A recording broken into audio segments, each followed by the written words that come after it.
এবার আরজি কর মেডিকেল কলেজের ঘটনায় সন্দীপ ঘোষ কার্যত ভোগে।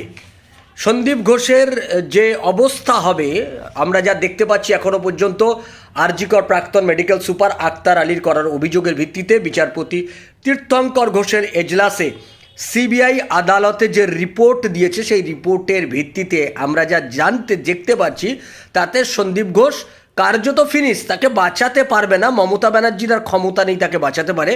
এখনও পর্যন্ত যা দেখা গেছে, যা রিপোর্ট হয়েছে, টেন্ডার আরজি কর মেডিকেল কলেজে কাটমানিখোর এই অধ্যক্ষ এই সন্দীপ ঘোষ টেন্ডারে 8 থেকে 10% করে কাটমানি খেত, এবং কাদের কাছ থেকে খেত? বিপ্লব হাজরা আর সুমন সিং। এরাই যত আরজি কর মেডিকেল কলেজে যত টেন্ডার হয়েছে তার 70% টেন্ডার এই দুটো লোক পেয়েছে, এবং এর সঙ্গে সঙ্গে চিকিৎসকদের কাছ থেকে তোলাবাজি করতো। এই গোটা তোলাবাজিটাই করতো আশিস পান্ডে বলে এক লোক। এই সন্দীপ ঘোষের হয়ে গোটা তোলাবাজিটা করতো গোটা আরজি কর মেডিকেল কলেজ জুড়ে।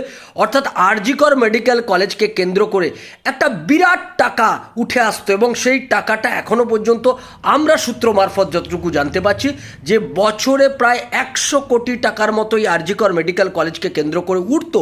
সেই টাকা কি একা সন্দীপ ঘোষ নিত? এবার প্রশ্ন উঠছে, এই যে বিপুল টাকা দুর্নীতি, এই টাকার ভাগ কোথায় কোথায় যেত?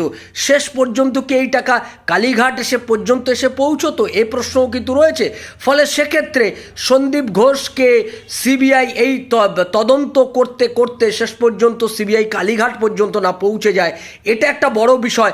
এটাও একটা সিবিআই তদন্তের এটা একটা গুরুত্বপূর্ণ দিক। এবং আমরা যেটা দেখতে পাচ্ছি যে এই যে তদন্ত, এই তদন্তের জন্য নিম্ন আদালতকে কলকাতা হাইকোর্ট ইতিমধ্যেই নির্দেশ দিয়েছে আগামী 7 দিনের মধ্যে সন্দীপ ঘোষের বিচার শুরু করতে হবে। অর্থাৎ সন্দীপ ঘোষের বিচার চলবে এবং শেষ পর্যন্ত সন্দীপ ঘোষের হাত ধরে সিবিআই কালীঘাট পর্যন্ত পৌঁছে যায় কিনা আমাদের সেদিকে নজর থাকবে।